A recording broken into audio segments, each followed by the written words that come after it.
ಹಿರಿಯ ನಾಗರಿಕರ ಹಗಲು ಯೋಗಕ್ಷೇಮ ಕೇಂದ್ರ ನಿಮಿಷಾಂಬ ಬಡಾವಣೆ ಸಭಾಂಗಣದಲ್ಲಿ ಕಸ್ತೂರಿ ಸಿರಿಗನ್ನಡ ವೇದಿಕೆ ವತಿಯಿಂದ ಡಾಕ್ಟರ್ ಶಿವಕುಮಾರ ಸ್ವಾಮೀಜಿಯವರ 118ನೇ ಹುಟ್ಟುಹಬ್ಬವನ್ನು ಆಚರಿಸಿದರು. ಇಂದು ಮೈಸೂರು ನಗರದಲ್ಲಿ ಡಾಕ್ಟರ್ ಶಿವಕುಮಾರ ಸ್ವಾಮೀಜಿಯವರ 118ನೇ ಹುಟ್ಟುಹಬ್ಬ ಕಾರ್ಯಕ್ರಮವನ್ನು ಕಸ್ತೂರಿ ಸಿರಿಗನ್ನಡ ವೇದಿಕೆ ರಾಜ್ಯ ಘಟಕ ಮತ್ತು ಕೀರ್ತಿ ಯುವತಿ ಮಹಿಳಾ ಮಂಡಳಿ ಮೈಸೂರು ಇವರ ಸಂಯುಕ್ತ ಆಶ್ರಯದಲ್ಲಿ ಮೈಸೂರು ನಗರ ಹಿರಿಯ ನಾಗರಿಕರ ಹಗಲು ಯೋಗಕ್ಷೇಮ ಕೇಂದ್ರ ನಿಮಿಷಾಂಬ ಬಡಾವಣೆ ಸಭಾಂಗಣದಲ್ಲಿ ಮಂಡ್ಯ ಜಿಲ್ಲಾ ರಾಷ್ಟ್ರೀಯ ಬಸವ ದಳದ ಅಧ್ಯಕ್ಷ ಕಾಂಗ್ರೆಸ್ ಮುಖಂಡ ವಕೀಲ ಎಂ ಗುರುಪ್ರಸಾದ್ ರವರು ಡಾಕ್ಟರ್ ಶಿವಕುಮಾರ ಸ್ವಾಮೀಜಿಯವರ ಭಾವಚಿತ್ರಕ್ಕೆ ಪುಷ್ಪಾರ್ಚನೆ ಮಾಡುವ ಮುಖಾಂತರ ಉದ್ಘಾಟಿಸಿದರು. ನಂತರ ಮಾತನಾಡಿ ತ್ರಿವಿಧ ದಾಸೋಹಿಗಳು ನಡೆದಾಡುವ ದೇವರು ಸಿದ್ಧಗಂಗಾ ಶ್ರೀಗಳ 118ನೇ ಕಾರ್ಯಕ್ರಮ ನಿತ್ಯೋತ್ಸವ ಕಾರ್ಯಕ್ರಮವಾಗಬೇಕು. 12ನೇ ಶತಮಾನದ ವಿಶ್ವಗುರು ಬಸವಣ್ಣನವರ ಆದರ್ಶ ಮತ್ತು ಕಾಯಕತ್ವವನ್ನು ಆಚರಿಸಿದ ಶತಯಶಿ ಪರಮ ಪೂಜ್ಯ ಡಾಕ್ಟರ್ ಶಿವಕುಮಾರ ಸ್ವಾಮೀಜಿಯವರು ಜಗತ್ ಕಂಡ ಒಂದು ಅಚ್ಚರಿ ನಡೆದಾಡುವ ದೇವರೆಂದೇ ಖ್ಯಾತಿಯಾಗಿರುವ ಶ್ರೀಗಳು ತಾರುಣ್ಯದಲ್ಲಿಯೇ ತಮ್ಮ ವೈಯಕ್ತಿಕ ಜೀವನವನ್ನು ತ್ಯಾಗ ಮಾಡಿ ಸುಮಾರು 111 ವರ್ಷಗಳಿಗೂ ಹೆಚ್ಚು ಕಾಲ ನಿರಂತರವಾಗಿ ಅವಕಾಶ ವಂಚಿತ ಮಕ್ಕಳಿಗೆ ಜಾತಿ ಮತ ಅಂತಸ್ತುಗಳೆನ್ನಿಸದೆ ಅನ್ನದಾಸೋಹ ಜೊತೆಗೆ ಅಕ್ಷರವನ್ನು ಕಲಿಸಿ ಅವರ ಬಾಳು ಉತ್ತಮ ಮಾರ್ಗದಲ್ಲಿ ಸಾಗಲು ಅಡಿಗಲ್ಲು ಹಾಕಿಕೊಟ್ಟ ಸಿದ್ಧ ಪುರುಷರು ಸಿದ್ಧಗಂಗೆಯ ಪೂಜ್ಯ ಪುಣ್ಯ ಸ್ವಾಮೀಜಿಯವರು. ಈ ಶತಮಾನದ ಕಂಡ ಅಪರೂಪದ ಶರಣರಾಗಿರುವ ಶ್ರೀಗಳು ಅನ್ನ ಅಕ್ಷರ ಮತ್ತು ಜ್ಞಾನ ದಾಸೋಹಗಳ ಮೂಲಕ ತ್ರಿವೇದಿ ದಾಸೋಹದಲ್ಲಿ ತೊಡಗಿದ್ದಾರೆ. ಶ್ರೀ ಸಿದ್ಧಗಂಗಾ ಶಿಕ್ಷಣ ಸಂಸ್ಥೆ ಸ್ಥಾಪಿಸಿ ಅದರ ಅಡಿಯಲ್ಲಿ ಬಾಲ್ಯದಿಂದ ಪದವಿಯವರೆಗೂ ಸಂಪೂರ್ಣ ಶಿಕ್ಷಣಕ್ಕೆ ಅವಕಾಶ ಮಾಡಿಕೊಟ್ಟಿದ್ದಾರೆ. ಇಲ್ಲಿ ಯಾವುದೇ ಜಾತಿ ಧರ್ಮ ಭೇದವಿಲ್ಲದೆ ವಿದ್ಯಾರ್ಥಿಗಳಿಗೆ ಉಚಿತ ಶಿಕ್ಷಣದೊಂದಿಗೆ ಉಚಿತ ವಸತಿ ಮತ್ತು ಉಚಿತ ಆಹಾರ ಕೂಡ ನೀಡಲಾಗುತ್ತದೆ. ಪ್ರಸ್ತುತ ಸುಮಾರು 10,000 ಹೆಚ್ಚು ವಿದ್ಯಾರ್ಥಿಗಳು ಇಲ್ಲಿ ಶಿಕ್ಷಣ ಪಡೆಯುತ್ತಿದ್ದಾರೆ. ಕರ್ನಾಟಕದ ವಿವಿಧ ಮೂಲೆಗಳಿಂದ ವಿದ್ಯಾರ್ಥಿಗಳು ಇಲ್ಲಿ ಶಿಕ್ಷಣ ಪಡೆಯುತ್ತಿದ್ದಾರೆ. ಶಿಕ್ಷಣ ಮಾತ್ರವಲ್ಲದೆ ರೈತಾಪಿ ಮಾರ್ಗದ ಅನುಕೂಲಕ್ಕಾಗಿ ಪ್ರತಿ ವರ್ಷ 1 ತಿಂಗಳ ಕಾಲ ರೈತ ಜಾತ್ರೆಯನ್ನು ನಡೆಸಿಕೊಳ್ಳುತ್ತಿದ್ದಾರೆ. ಸಮಾಜದ ಯಾವುದೇ ಪ್ರಖ್ಯಾತಿ ಪುರಸ್ಕಾರಕ್ಕೆ ಆಸೆ ಪಡದ ಮುನ್ನಡೆದರು ಅವರ ಕಾರ್ಯಕ್ಕೆ ಋಣಭಾರ ಸಲ್ಲಿಸುವ ಹೊಣೆ ಸಮಾಜದ್ದು. ಶ್ರೀಗಳ ಸಮಾಜಮುಖಿ ಜೀವನಕ್ಕೆ ಪದ್ಮಭೂಷಣ, ಕರ್ನಾಟಕ ರತ್ನ ಮುಂತಾದ ಪ್ರಶಸ್ತಿಗಳು ಒಲಿದು ಬಂದಿದೆ. 1965ರಲ್ಲಿ ಕರ್ನಾಟಕ ವಿಶ್ವವಿದ್ಯಾಲಯದಿಂದ ಡಾಕ್ಟರೇಟ್ ಗೌರವ ಕೂಡ ಪಡೆದಿದ್ದಾರೆ. ಶ್ರೀಗಳ ಶಿಕ್ಷಣ ಕ್ಷೇತ್ರಕ್ಕೆ ಮತ್ತು ಸಮಾಜಕ್ಕೆ ನೀಡಿದ ಕೊಡುಗೆಯನ್ನು ಪರಿಗಣಿಸಿ ಭಾರತ ರತ್ನ ಪ್ರಶಸ್ತಿ ನೀಡಬೇಕು ಎಂಬುದು ಇಡೀ ಕನ್ನಡ ಜನತೆಯ ಬಯಕೆ ಎಂದರು. ಶ್ರೀಗಳು ಅವರ ಜೀವಿತಾವಧಿಯಲ್ಲಿ ಮೈಸೂರು ಜಿಲ್ಲೆಯಲ್ಲಿ ಹೆಚ್ಚು ಕಾರ್ಯಕ್ರಮಗಳನ್ನು ಹಮ್ಮಿಕೊಳ್ಳುವ ಮುಖಾಂತರ ಈ ಭಾಗದಲ್ಲಿ ಧಾರ್ಮಿಕತೆಯನ್ನು ಪ್ರಸಾರಿಸಿದ್ದಾರೆ ಎಂದರು.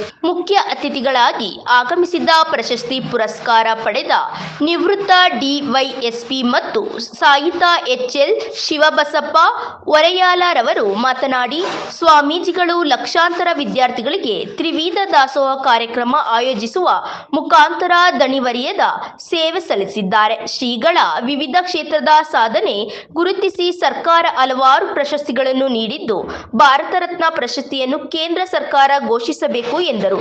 ವೇದಿಕೆಯಲ್ಲಿ ಕಾರ್ಯಕ್ರಮದ ಅಧ್ಯಕ್ಷತೆ ವಹಿಸಿದ ಹಿರಿಯ ನಾಗರಿಕ ಹಗಲು ಯೋಗಕ್ಷೇಮದ ಮುಖ್ಯಸ್ಥ ಮಲೆಯೂರು ಪ್ರಭು ಸ್ವಾಮಿ ಮಾತನಾಡಿ, ಯುವಕ ಯುವತಿಯರು ಧಾರ್ಮಿಕ ಪ್ರಚಾರದಲ್ಲಿ ಮುಂದಾಗಬೇಕು. ಯಾವುದೇ ಒಬ್ಬ ವ್ಯಕ್ತಿ ಮಾನವೀಯ ಮೌಲ್ಯಗಳು ಮಾನವೀಯ ಅಡಿಯಲ್ಲಿ ಕಾಯಕ ಮಾಡಿದಾಗ ಮಾತ್ರ ಸದೃಢ ಸಮಾಜ ನಿರ್ಮಾಣವಾಗಲು ಸಾಧ್ಯ ಎಂದರು.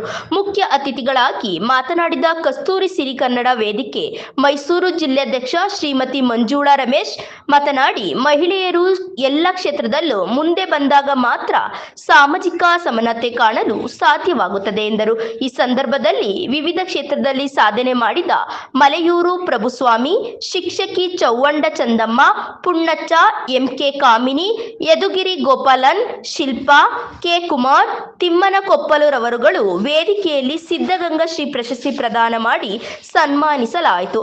ಅನೇಕ ಗಣ್ಯರು ಕಾರ್ಯಕ್ರಮದಲ್ಲಿ ಹಾಜರಾಗಿದ್ದು ಕಾರ್ಯಕ್ರಮವನ್ನು ಯಶಸ್ವಿಗೊಂಡಿತು.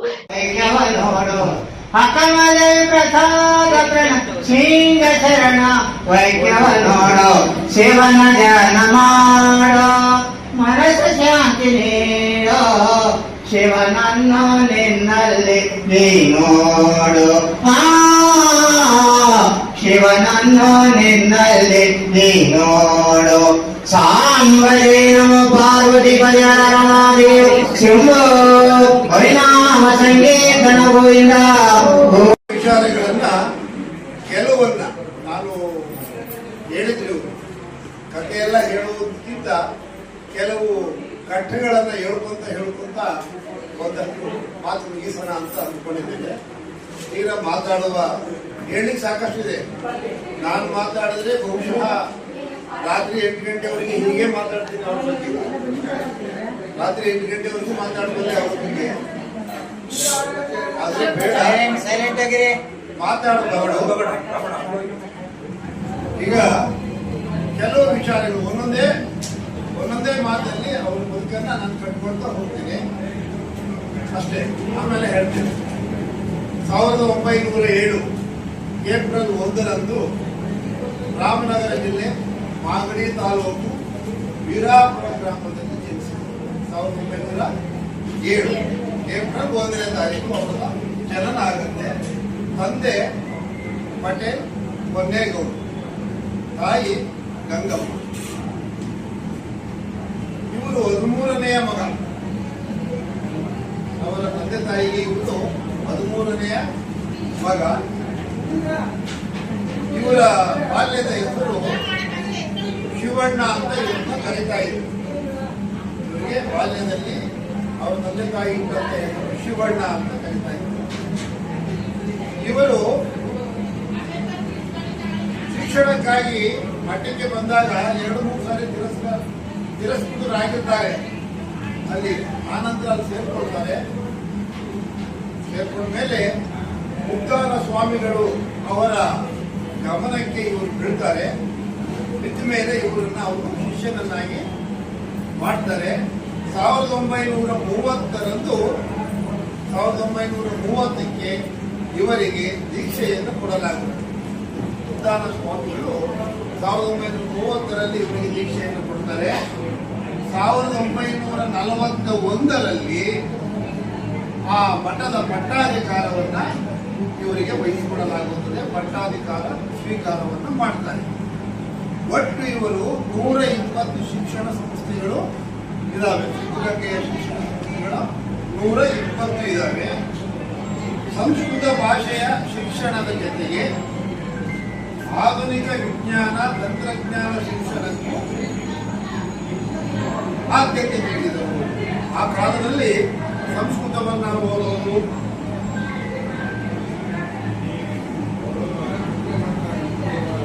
ಮೈಲಿಗೆ ಮಡಿ ಅನ್ನುವ ಲೆಕ್ಕ ಇತ್ತು. ಮತ್ತೆ ಅದನ್ನು ಓದಬಾರದು, ಯಾವುದೋ ಬೇರೆ ಭಾಷೆ ಅಂತಕ್ಕಂಥದ್ದು.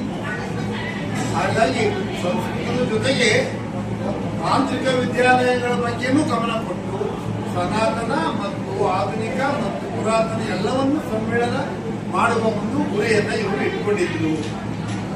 ಎಲ್ಲಾ ಸಮುದಾಯದವರೆಗೂ ಭಾಗಗಳಲ್ಲಿ ಸಾಮಾಜಿಕ ಏನು ಕರ್ತವ್ಯ ಜೊತೆಗೆ ಸಮಾಜದ ಬಗ್ಗೆ ಸಾಕಷ್ಟು ಗಮನವನ್ನು ಇಟ್ಕೊಂಡು ಕರ್ತವ್ಯ ನಿರ್ವಹಿಸಿ ಸಮಾಜದ ಜನರ ಜೊತೆ ಇನ್ನೂ ಸಹ ಇರ್ತಕ್ಕಂತಹ ನಮ್ಮ ಶರಣರಾದಂತಹ HL ಶಿವಬಸಪ್ಪ ಹೊರೆಯಾಳ ಸಾಹೇಬ್ರೆ, ಹಾಗೆ ಕಸ್ತೂರಿ ಸಿರಿಗನ್ನಡ ವೇದಿಕೆ ರಾಜ್ಯಾಧ್ಯಕ್ಷರಾದಂತಹ ಸಮಾಜದ ಚಿಂತಕರಾದಂತಹ ಹೋತೇರ್ ಮಹಾದೇವರವರೇ, ಹಾಗೆ ಮಹಿಳಾಧ್ಯಕ್ಷರಾದಂತಹ ಮಂಡಲ ರಮೇಶ್ ಅವರೇ, ಹಾಗೂ ವೇದಿಕೆ ಮುಂಭಾಗಿರ್ತಕ್ಕಂತಹ ಎಲ್ಲ ಸಾಧಕರೇ, ಹಾಗೂ ಬಹಳ ವಿಶೇಷವಾಗಿ ಈ ಒಂದು ಕಾರ್ಯಕ್ರಮದಲ್ಲಿ ಆಗಮಿಸಿರ್ತಕ್ಕಂತಹ ಎಲ್ಲ ವೃದ್ಧಾಶ್ರಮದ ಎಲ್ಲ ನಿವಾಸಿಗಳೇ ಹಾಗೂ ಬಂಧುಗಳೇ, ಬಹಳ ವಿಶೇಷವಾಗಿ ನೀವು ಗಮನಿಸಬೇಕಾದೇನಪ್ಪ ಅಂತ ಹೇಳಿದ್ರೆ, ಇವನಾರವ ಎಂದೆನಿಸದಿರಯ್ಯ, ಇವ ನಮ್ಮವ ಎಂದೆನಿಸಯ್ಯ ಕೂಡಲ ಸಂಗಮ ದೇವ ಅಂತೇಳಿ ಜಗಜ್ಯೋತಿ ಬಸವಣ್ಣವರು 12ನೇ ಶತಮಾನದಲ್ಲಿ ದೈವೇ ಧರ್ಮದ ಮೂಲವಯ್ಯ ಅಂತಕ್ಕಂಥದ್ದು ಹೇಳಿದ್ರು. ಅದನ್ನ ಚಾಚೂ ಚಪ್ಪದೆ ಏನು 1/4/1907ರಲ್ಲಿ ಅಲ್ವಾ, ಸ್ವಾತಂತ್ರ್ಯ ಬಂದದ್ದು ನಮಗೆ 47ರಲ್ಲಿ.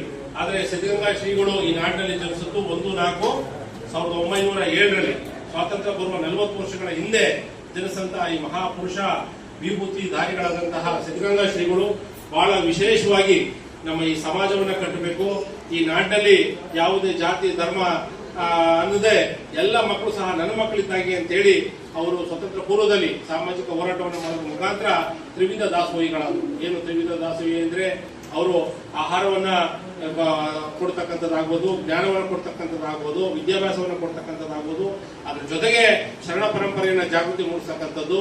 ಹೀಗೆ ಹಲವಾರು ಮಕ್ಕಳಿಗೆ, ಕೋಟ್ಯಾಂತರ ಮಕ್ಕಳಿಗೆ ಅವರು ತಂದೆಯಾಗಿ, ತಾಯಿಯಾಗಿ, ಬಂಧುಗಳಾಗಿ ಅವರು ಪ್ರತಿನಿತ್ಯ ದಣಿವರಿಯದ ಸ್ವಾಮೀಜಿಗಳು. ನಾವ್ ಯಾರು 8 ಗಂಟೆ ಕೆಲಸ ಮಾಡಿ ಅಂತ ಹೇಳಿದ್ರೆ ಆಗ ಸರ್ಕಾರಿ ಕೆಲಸ 8 ಗಂಟೆಯಲ್ಲಿ ಅರ್ಧ ಗಂಟೆ ಟೀ ಹೋಯ್ತಾರೆ, ಅರ್ಧ ಗಂಟೆ ಶೌಚಾಲಯ ಅಂತಾರೆ, ಇನ್ನು ಅರ್ಧ ಗಂಟೆ ಪಕ್ಕಕ್ಕೆ ಹೋಗಿ ಬರ್ತೀನಿ ಅಂತಾರೆ. 8 ಗಂಟೆ 3 ಗಂಟೆ ಕೆಲಸ ಮಾಡಿದ್ರೆ ಹೆಚ್ಚಾಗಿ ಹೋಗಿದೆ ಅಂತ ಪರಿಸ್ಥಿತಿ ಬಂದಿದೆ. ದಣಿವು ಆಗೋಯ್ತು, ಸುಸ್ತಾಗೋಯ್ತು ಅಂತಾರೆ. 4 ಲೈನ್ ಟೈಪ್ ಮಾಡಿದ್ರೆ ಸುಸ್ತಾಗೋಯ್ತು ಅಂತ ಹೇಳಿದ್ರೆ, ಆದ್ರೆ ಅವ್ರು ದಿನದ 24 ಗಂಟೆ ದಣಿವೆ ಅರಿದ ಶ್ರೀಗಳು. ಅವರು ನಮ್ಮ ಮಂಡ್ಯ ಭಾಗಕ್ಕೆ, ಮೈಸೂರು ಭಾಗದಲ್ಲೆಲ್ಲ 1962, 75 ಆ ಭಾಗದಲ್ಲೆಲ್ಲ ಕುದುರೆ ಗಾಡಿನಲ್ಲಿ ಸಿದ್ಧಗಂಗಾ ಮಠದಿಂದ ಮೈಸೂರು ಬರ್ತಾ ಇದ್ರು. ಈ ಕಡೆ ಹುಣಸೂರು ಆಗ್ಬೋದು, ಕೇರನಗರ ಆಗ್ಬೋದು, ಮೈಸೂರು ನಗರ ಆಗ್ಬೋದು, ಈ ಕಡೆ ನರಸೀಪುರ ಆಗ್ಬೋದು, ಈ ಭಾಗದಲ್ಲೆಲ್ಲ ಎತ್ತಿನ ಗಾಡಿಯಲ್ಲಿ ಬರೋದ್ರ ಮುಖಾಂತರ ಅವರು ಭಿಕ್ಷಾಟನೆಯನ್ನು ಮಾಡಿ ಅಲ್ಲಿ ಇರ್ತಕ್ಕಂಥ ಮಕ್ಕಳಿಗೆ ಕೊಡುವಂತಹ ಏನು ಆಹಾರ ಪದಾರ್ಥಗಳು, ಅಕ್ಕಿ ಆಗ್ಬೋದು, ಭತ್ತ ಆಗ್ಬೋದು, ಹಾಗೆ ಹುಣಸೆಹಣ್ಣು ಆಗ್ಬೋದು, ಹುರುಳಿಕಾಳು ಆಗ್ಬೋದು, ತೆಂಗಿನಕಾಯಿ ಆಗ್ಬೋದು, ಖಾರದ ಪುಡಿ ಆಗ್ಬೋದು, ಇದೆಲ್ಲನೂ ಈಗ ನಮ್ಮ ಶಿವಬಸಪ್ಪ ಸಾಹೇಬ್ರಂತವ್ರ ಮನೇಲಿ ಒಂದ್ ಕಡೆ ಕ್ರೋಢೀಕರಿಸಿ ಆಮೇಲೆ ಅವ್ರ ಜವಾಬ್ದಾರಿ ವಹಿಸೋರು. ಇವೆಲ್ಲ ಲಾರಿ ತಗೊಂಡ್ಬಂದು ಮಠಕ್ಕೆ ಹಾಕಿ ಅಂತಕ್ಕಂಥದ್ದು. ನಮ್ಮ KP ಮಾದೇವಸ್ವಾಮಿ ಅವರು ನರಸೀಪುರ ಅವ್ರು ಇವತ್ತು ಸಹ ಲಾರಿ ಗಟ್ಟಲೆ ಅಕ್ಕಿಯನ್ನ ಮಠಕ್ಕೆ ತಲುಪಿಸ್ತಾ ಇದ್ದಾರೆ. ಯಾಕಪ್ಪ ಈ ಸಂದರ್ಭದಲ್ಲಿ ಮಾತು ಹೇಳ್ತೀನಿ ಅಂತ ಹೇಳಿದ್ರೆ, ಅವರು ದಣಿವರಿಯದ ಸ್ವಾಮೀಜಿ. ಸೂರ್ಯ ಉಳಿದು ಎಷ್ಟು ಗಂಟೆಗೆ ಸರ್? ಎಷ್ಟು ಗಂಟೆಗೆ ಸೂರ್ಯ? 6 ಗಂಟೆಗೆ. ಮಾಮೂಲಿ ಹೇಳೋದು ಎಷ್ಟು ಗಂಟೆಗೆ? 2:15 ನೋಡಿ. 3 ಗಂಟೆ ಅಂದ್ರೆ 2:15 ಹೇಳ್ತಾ ಇದ್ದಾರೆ. ಅವ್ರು ನೋಡಿದ್ದಾರೆ, ಆ ಜೊತೆಲಿ ಕೂತ್ಕೊಂಡು ಶಿವಪೂಜೆ ಮಾಡಿದ್ದಾರೆ. ಅವರು 2 ಗಂಟೆಗೆ ಹೇಳ್ತಾರೆ ಸ್ವಾಮೀಜಿಗಳು. 2 ಗಂಟೆ ನಿತ್ಯ ಕರ್ಮ ಮುಗಿಸಿ 3 ಗಂಟೆ ಪೂಜೆ ಕೂತ್ಕೊಂಡ್ರೆ, ನಾವು ಮಾದೇವಪ್ಪ ಒಂದ್ಸತಿ ಹೋದಾಗ ಅವ್ರ ಜೊತೆಲಿ ಪೂಜೆ ಮಾಡುವಂತ ಸಂದರ್ಭದಲ್ಲಿ 5 ಗಂಟೆವರೆಗೂ ಪೂಜೆ ಮಾಡಿ 5ರಿಂದ 5:30 ಪ್ರಸಾದ ಮಾಡಿ 6 ಗಂಟೆಗೆ ಮಕ್ಕಳನ್ನೆಲ್ಲ ಸುಮಾರು 12-15 ಸಾವಿರ ಜನ ಮಕ್ಕಳನ್ನ ಏನು ಪ್ರಾರ್ಥನೆ ಕುಣಿಸಿ ಆ ಸಂದರ್ಭದಲ್ಲಿ ಮಕ್ಕಳಿಗೆ ಓಂ ಶ್ರೀ ಗುರು ಬಸವಲಿಂಗನ ತಂದೆ ನೀನು, ತಾಯಿ ನೀನು, ಬಂಧು ನೀನು, ಬಳಗ ನೀನು, ಎಲ್ಲವೂ ನೀನು ಅಂತ ಹೇಳಿ ಮಕ್ಕಳಿಗೆ ಆತ್ಮಸ್ಥೈರ್ಯವನ್ನು ತುಂಬುವಂತ ಸ್ವಾಮೀಜಿಗಳು. ಅದು ನೋಡ್ತಿದ್ರೆ ಕೈಲಾಸ ಇಲ್ಲಪ್ಪ ಅಂತ, ಆಚಾರವೇ ಸ್ವರ್ಗ, ಅನಾಚಾರವೇ ನರಕ ಅಂತ. ಸ್ವರ್ಗ ಇಲ್ಲಪ್ಪ ಅಂತಂದ್ರೆ ಅದು ಬಂದು ಯಾರು ಮಕ್ಕಳನ್ನ ತಾವೆಲ್ಲ ನೋಡಿರ್ತೀರಿ ಸಾಕಷ್ಟು ಬಾರಿ ಸಿದ್ಧಗಂಗಾ ಮಠದಲ್ಲಿ. ಅದೇ ಒಂದು ಸ್ವರ್ಗ ಅಂತಕ್ಕಂಥದ್ದು. ಆ ಮಕ್ಕಳು ಏನ್ ಶಿಸ್ತಾಗಿ ಎಲ್ಲ ವಿಭೂತಿ ಧಾರಣೆ ಮಾಡಿ ಕೆಂಪು ವಸ್ತ್ರವನ್ನು ಹಾಕಿ ಬರ್ತಾರೆ. ಯಾಕೆ ಮಾತು ಹೇಳ್ತೀನಿ ಅಂತ ಹೇಳಿದ್ರೆ, ಮಕ್ಕಳಲ್ಲಿ ಅವ್ರು ಹೇಳ್ತಿದ್ರು ಸ್ವಾಮೀಜಿಗಳು, ಪ್ರತಿಯೊಬ್ಬರು ಸಹ ಆ ಧರ್ಮದ ಮೂಲ ಯಾವುದು? ದಯವೇ ಧರ್ಮದ ಮೂಲವಯ್ಯ ಅಂತ. ಯಾವುದೇ ಒಂದು ಧರ್ಮಕ್ಕೆ ನಾವು ಸೀಮಿತ ಆಗಬಾರ್ದು. ಪ್ರತಿಯೊಬ್ಬರು ದಯೆ, ಕೈಂಡ್ನೆಸ್ ಅಂತಕ್ಕಂಥದ್ದೇ ಧರ್ಮದ ಮೂಲವಯ್ಯ ಅಂತಕ್ಕಂಥದ್ದು. ಹಂಗಾಗಿ ಸ್ವಾಮೀಜಿಗಳು 12ನೇ ಶತಮಾನದ ಏನು ಸಿದ್ಧಗಂಗಾ ಸ್ವಾಮೀಜಿಗಳು 12ನೇ ಶತಮಾನದ ಬಸವಣ್ಣವರ ಆದರ್ಶಗಳನ್ನ ಸಂಪೂರ್ಣ ಮೈಗೂಡಿಸ್ಕೊಂಡಂಥವ್ರು. ಅವರ ಆದ್ಯದಲ್ಲಿ ಇವತ್ತು ಸಹ ಮಠದಲ್ಲಿ ನಿರಂತರವಾಗಿ ಸ್ವಾಮೀಜಿಗಳು ಹೋದ್ಮೇಲೆ ಹೆಂಗಪ್ಪ ಈ ಮಕ್ಕಳನ್ನೆಲ್ಲ ಸಾಕುದು ಅಂತ ಹೇಳ್ತಿದ್ದೋ ಇರ್ತಕ್ಕಂಥ ಸಿದ್ಧ ಸ್ವಾಮೀಜಿಗಳಾಗ್ಬೋದು, ಮತ್ತೊಬ್ಬರು ಕಿರಿಯ ಸ್ವಾಮೀಜಿಗಳು ನಡೆಸ್ಕೊಂಡು ಹೋಗ್ತಾ ಇದ್ದಾರೆ. ಸಿದ್ಧಗಂಗಾ ಶ್ರೀಗಳು ಯಾವುದೇ ಒಂದು ಕಾರ್ಯಕ್ರಮಕ್ಕೆ ಕರೆದ್ರೆ ಅವರ ಹಣವನ್ನು ಎಕ್ಸ್ಪೆಕ್ಟೇಷನ್ ಮಾಡ್ತಿರ್ಲಿಲ್ಲ. ನಾನು ನೋಡಿದಾಗೆ ಅವ್ರು ಕೇಳಿಸಿದ್ದೇನಪ್ಪ ಅಂತ ಹೇಳಿದ್ರೆ, ನೀವು ಬಂದಂತ ಎಲ್ಲಾ ವಿದ್ಯಾರ್ಥಿಗಳಿಗೆ ದಾಸೋಹವನ್ನ ಏರ್ಪಾಡು ಮಾಡಿ, ಅಲ್ಲಿ 2,000 ಜನ ಬರಲಿ, 3,000 ಜನ ಬಂದ್ರೆ ಅವ್ರಿಗೆ ಪ್ರಸಾದವನ್ನ ಕೊಡುವುದಕ್ಕೆ, ಊಟವನ್ನು ಕೊಡೋದಕ್ಕೆ ನಿಮ್ಗೆ ಶಕ್ತಿ ಇದೆಯಾ ನಿಮ್ಗೆ ಸಂಘಟನೆಗೆ, ನಿಮ್ಮ ಊರವ್ರಿಗೆ? ಹಂಗಿದ್ರೆ ಮಾತ್ರ ನಾವು ಊರಿಗೆ ಬರ್ತೀನಿ ಅಂತಕ್ಕಂಥ ಮಾತನ್ನು ಹೇಳಿ ಬರ್ತಿದ್ರು. ಯಾಕೆ ಅಂತ ಹೇಳಿದ್ರೆ, ಇವತ್ತು ಜಗತ್ತಿನಲ್ಲಿ 90 ಕೋಟಿ ಜನಕ್ಕೆ ಒಂದು ಹೊತ್ತು ಆಹಾರ ಇಲ್ಲ. ಎಷ್ಟು ಜನಕ್ಕೆ? 90 crores, 90 ಕೋಟಿ ಜನಕ್ಕೆ. ಭಾರತ ದೇಶದಲ್ಲೂ ಸಹ ಸಾಕಷ್ಟು ಕೋಟಿ ಜನಕ್ಕೆ ಆಹಾರ ಇಲ್ಲ. ಕರ್ನಾಟಕದಲ್ಲಿ ಇಲ್ಲ, ಮೈಸೂರು ಭಾಗದಲ್ಲಿ ಇಲ್ಲ. ಯಾಕೆ ಈ ಮಾತನ್ನು ಹೇಳ್ತೀನಿ ಅಂತ ಹೇಳಿದ್ರೆ, ಇವತ್ತು ಹಸುದವ್ರಿಗೆ ಗೊತ್ತು ಕಷ್ಟ ಏನು ಅಂತಕ್ಕಂಥದ್ದು. ಒಬ್ರು ಅಧಿಕಾರಿಗಳು ಸಿದ್ಧಗಂಗಾ ಮಠದ ಕಾರ್ಯಕ್ರಮದಲ್ಲಿ ಹೇಳ್ತಾ ಇದ್ರು, ನನಗೆ 14ನೇ ವಯಸ್ಸಿಗೆ ತಂದಿಲ್ಲಿ ಬಿಟ್ರು, ಯಾರು ನಮ್ಮ ಶಿವಬಸಪ್ಪ ಸಾಹೇಬ್ರಂತವ್ರು ಗದಗ ಹುಬ್ಳಿ ಕಡೆಯಿಂದ ಕರ್ಕೊಂಡ್ದಲ್ಲಿ ಬಿಟ್ಬಿಟ್ರು. ನಾವು ಅವತ್ತು ಬಂದು ಸಂಪೂರ್ಣವಾಗಿ 3 ಹೊತ್ತು ಪ್ರಸಾದವನ್ನು ಮಾಡಿದೆ. ಅವತ್ತು ನನ್ನ ಹೊಟ್ಟೆ ತುಂಬ 14 ವರ್ಷದವರೆಗೂ ನನ್ನ ಹೊಟ್ಟೆ ತುಂಬಿರ್ಲಿಲ್ಲ.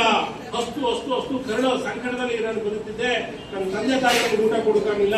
ಸಿದ್ಧಗಂಗಾ ಸ್ವಾಮೀಜಿಗಳು ಬಂದು ಆ ಮಠದಲ್ಲಿ 3 ಹೊತ್ತು ಪ್ರಸಾದ ಮಾಡಿದ್ರೆ ನನ್ನ ಜೀವನ ಸಾರ್ಥಕ ಆಯ್ತು ಅಂತ ಹೇಳಿ ಒಬ್ರು IAS ಅಧಿಕಾರಿಗಳನ್ನು ಓದಿ ಒಬ್ರು ಅಧಿಕಾರಿಗಳಾಗಿ ಅವತ್ತು ದಿವಸ ಒಂದು ಭಾಷಣ ಮಾಡುವ ಕಣ್ಣೀರು ಹಾಕೊಂಡು ನನ್ನ ಹೊಟ್ಟೆ ತುಂಬಿಸುವಂತವರು ಸ್ವಾಮೀಜಿಗಳು. ಅಂತದ್ದು ಒಬ್ಬರು ಆದ್ರೆ ಎಷ್ಟು ಕೋಟ್ಯಾಂತರ ಜನ ಇವತ್ತೊಂದು ದಿವಸ ಬದುಕಿದ್ದಾರೆ ಅಂತಕ್ಕಂಥ ಮಾತನ್ನು ನಾವು ತಿಳ್ಕೊಬೇಕಾಗ್ತದೆ. ಹಾಗಾಗಿ ಬಂಧುಗಳೇ, ಸ್ವಾಮೀಜಿಗಳ ಒಂದು 118ನೇ ಕಾರ್ಯಕ್ರಮ ಮಾಡ್ತಾ ಇರ್ತೀವಿ, ಬಹಳ ಸಂತೋಷ. ನಾವು ನೀವು ಸರಳವಾಗಿ ಆಗ್ಲಿ, ಎಲ್ಲರೂ ಆಗ್ಲಿ ಇಂಥ ಕಾರ್ಯಕ್ರಮ ಮಾಡೋದ್ರ ಜೊತೆಗೆ ಒಂದು ದಾಸೋಹವನ್ನು ಏರ್ಪಾಡು ಮಾಡ್ತಕ್ಕಂಥದ್ದು, ಧಾರ್ಮಿಕತೆಯನ್ನು ಪ್ರಚಾರ ಮಾಡುವಂಥದ್ದು ನಾವು ಮಾಡಬೇಕಾಗ್ತದೆ. ಇವತ್ತು ದಿವಸ ವಿದ್ಯಾರ್ಥಿಗಳು ಬಹಳ ದುಶ್ಚಟಕ್ಕೆ ಬಲಿ ಆಗ್ತಾ ಇದ್ದಾರೆ. ಮಠ ಮಾನ್ಯಗಳು, ಸಂಸ್ಕಾರ ಅಂತಕ್ಕಂಥದ್ದು, ಶರಣ ಪರಂಪರೆ ಯಾವುದನ್ನು ಕೇರ್ ಮಾಡ್ತಾ ಇಲ್ಲ. ಯಾವ ಕಿವಿಯೆಲ್ಲ ಮುಚ್ಚೋಗಿದೆ.